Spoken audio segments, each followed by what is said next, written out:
Imagine a discovery so ordinary that even the most experienced xenobiologists barely glance at it. A weathered book bound in cracked leather, its cover emblazoned with unfamiliar symbols, and the simple word, Cookbook, emerges from a remote dig on a desolate moon. When Dr. Veltrin, head of xenoculinary research at the Andromeda Institute, lifts the tome under harsh lab lighting, curiosity ignites. He expects primitive Earth recipes.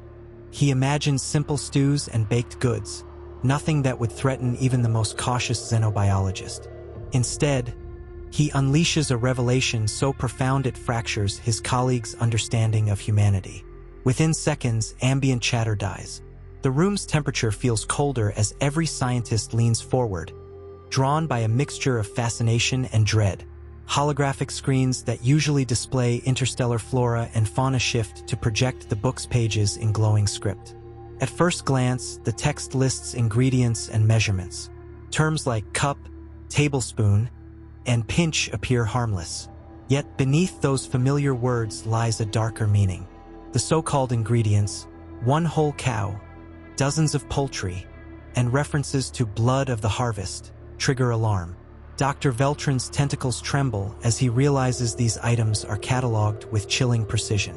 He reads aloud, voice unsteady. Each word feels laden with hidden force. Dr. Maraxa, an expert in xenobiological chemistry, scrambles to cross-reference the text with known Earth compounds. Her data pads overflow with contradictory entries. Is baking a thermal process or an ancient human ritual? Are spices botanical extracts or symbolic codes for genetic material? Every hypothesis collapses under scrutiny, leaving only confusion. The team exchanges glances, minds racing to reconcile this manual with their extensive knowledge of human culture. Tension spikes when the book describes marinating overnight, a phrase that sends Dr. Tyvel's 3 hearts into overdrive. He adjusts his ocular implants, projecting microscopic analyses of residue patterns that should indicate benign oils and acids. Instead, his readings spike with organic compounds unknown to the Institute's database. No filter or sensor can isolate the true nature of these elements. A hush falls as the gravity of the situation sinks in. This text is not a relic but a puzzle demanding urgent decryption. Despite their training in cosmic diplomacy and xenopsychology, the scientists find themselves at a loss. They realize the book's language blends Earth's culinary jargon with encoded cultural narratives. Each recipe doubles as a chronicle of human survival, creativity, and violence. What they dismissed as a quaint cooking guide transforms into a manifesto of adaptability. It reveals that every Earth meal is steeped in history, conflict, and innovation. In the final moments before life support monitors register critical anomalies, the team reaches a unanimous conclusion. This cookbook is a cultural weapon. It wields humanity's greatest strength, our capacity to turn necessity into art and adversity into triumph. One by one, their bodies betray them. Limbs go slack, eyelids flutter shut, and consciousness fades. Their last collective thought resonates across the silent lab. Earth's greatest secret lies not in its technology or armies, but in its kitchens. Dr. Veltrin regains a flicker of consciousness, enough to turn a page. The next recipe begins innocuously, smoked ribs with dry rub. To a human, it's dinner. To a galactic scientist fluent in molecular gastronomy and energy-based diets, it's a declaration of unfiltered chaos. The sheer volume of meat involved, the complexity of seasoning blends, the required temperature control over hours. All of it screams a level of patience and control unfathomable to most advanced species. Dr. Veltrin murmurs the words aloud, and the others flinch. The phrase low and slow triggers a wave of nausea in Dr. Maraxa. How can a civilization invest half a planetary rotation preparing food? The next recipe is no better. Deep-fried everything. Dr. Tyvel dry retches as the translation system renders phrases like submerge in boiling oil and double battered until crispy. The imagery conjured is enough to unhinge even a seasoned digestive physiologist. They interpret the act of deep frying not as cooking but as an act of controlled destruction, a chemical blitz on biological matter to convert it into something desirable. To them, It's culinary violence cloaked in nostalgia. But to humans, it's comfort. Dr. Maraxa becomes obsessed with the concept of barbecue sauce. She isolates its ingredients, one by one. Molasses, vinegar, mustard, pepper, garlic, and smoke essence. Separately, these are manageable. Together, they form an unstable compound unlike anything in their nutritional archives. The taste profiles are aggressive, layered, and unrepentantly bold. Even through simulation, the neural feedback causes a sharp spike in cranial temperature. She lets out a shriek. Not from pain, but from confusion. "Why does it taste like victory and regret?" she demands. No one answers. Then comes a recipe marked as family secret. It starts simple: peel and mash the potatoes. But the instructions that follow mention butter, actual saturated animal fat, mixed into the starch for flavor. No species with even basic cardiac awareness would consume such a thing. But humans did, repeatedly, for centuries, by choice. They called it comfort food, implying emotional regulation through edible sedatives. It's a concept no galactic culture has ever weaponized, let alone normalized. The team attempts to trace these culinary methods back to planetary environments. Earth's unpredictable weather, hostile ecosystems, and seasonal scarcity must have shaped these food rituals. That's the only logical conclusion. But then they stumble upon holiday recipes. These aren't even tied to survival. These are celebratory foods: turkeys roasted whole, candied yams topped with sugar, pies filled with gelatinized fruits. Not for sustenance, for joy.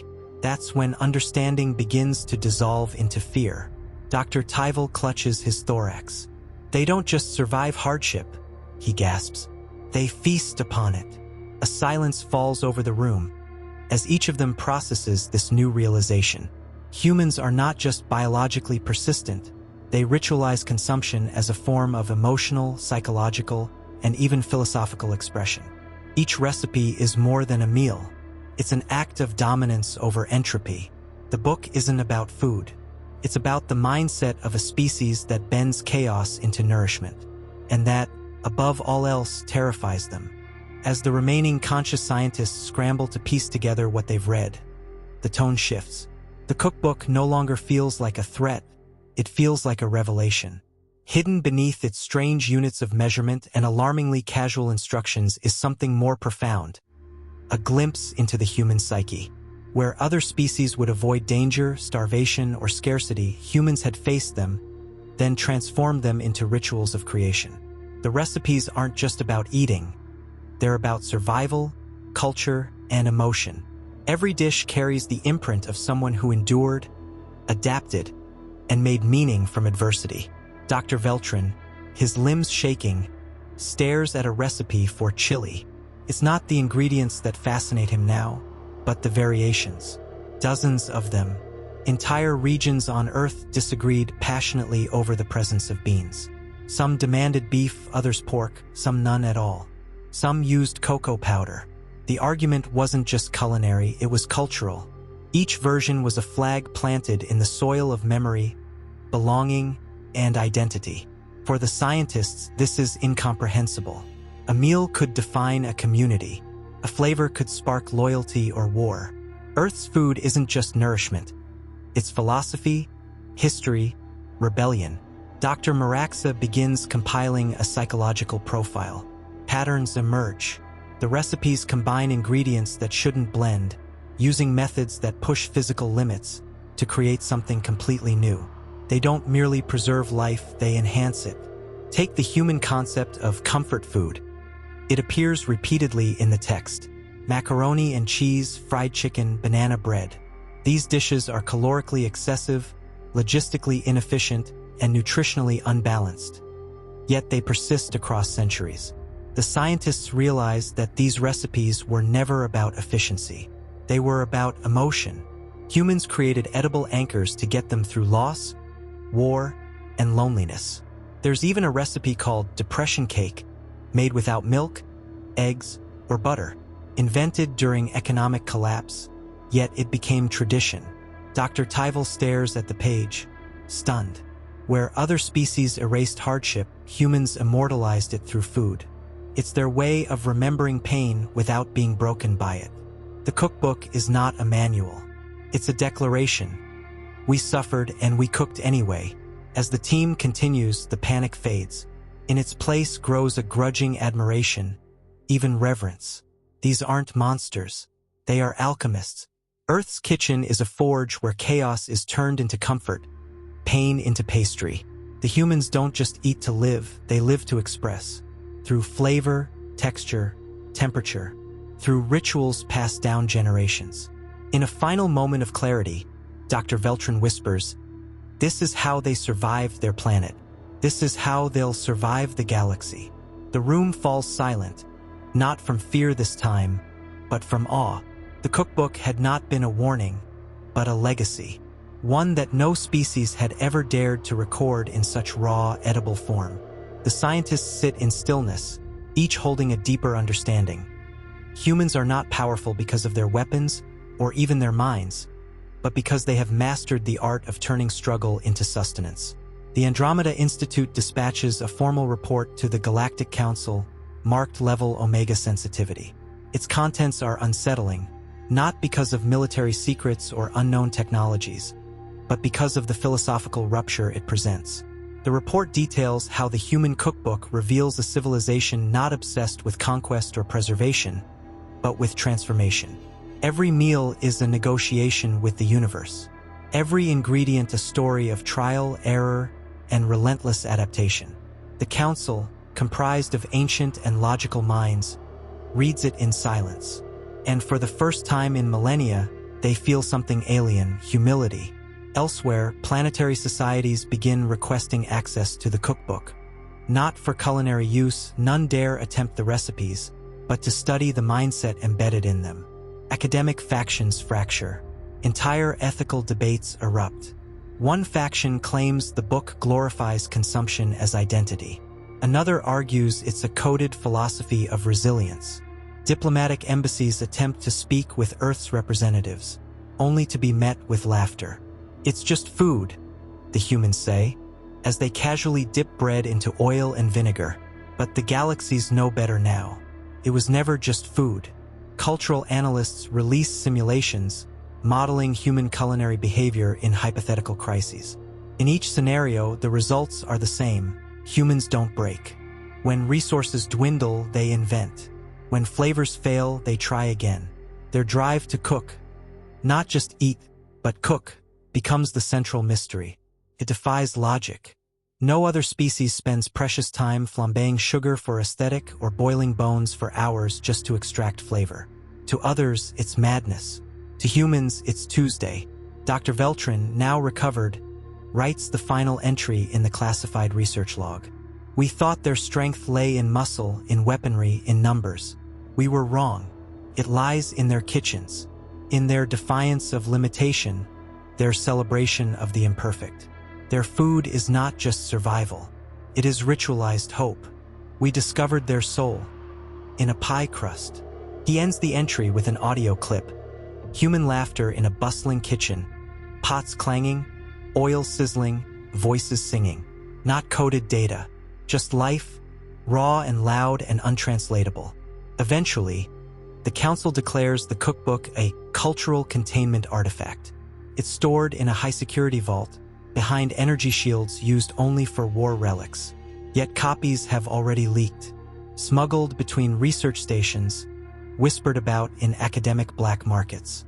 They call it the Book of Heat and Salt. Some species dare taste, most do not, but all remember. In the end, the truth cannot be unlearned. Humanity's most dangerous invention wasn't a weapon. It was the idea that nothing, no pain, no hunger, no loss is final. Everything can be turned, transformed, even eaten. And in every slice, every charred edge, every melting bite, they write their story. Not of dominance, but of survival through creation. Galactic civilizations, once so sure of their superiority, now look toward Earth not with conquest in mind, but with curiosity. Because in a cosmos ruled by precision and control, it was the chaos of the human kitchen that finally made them believe in magic.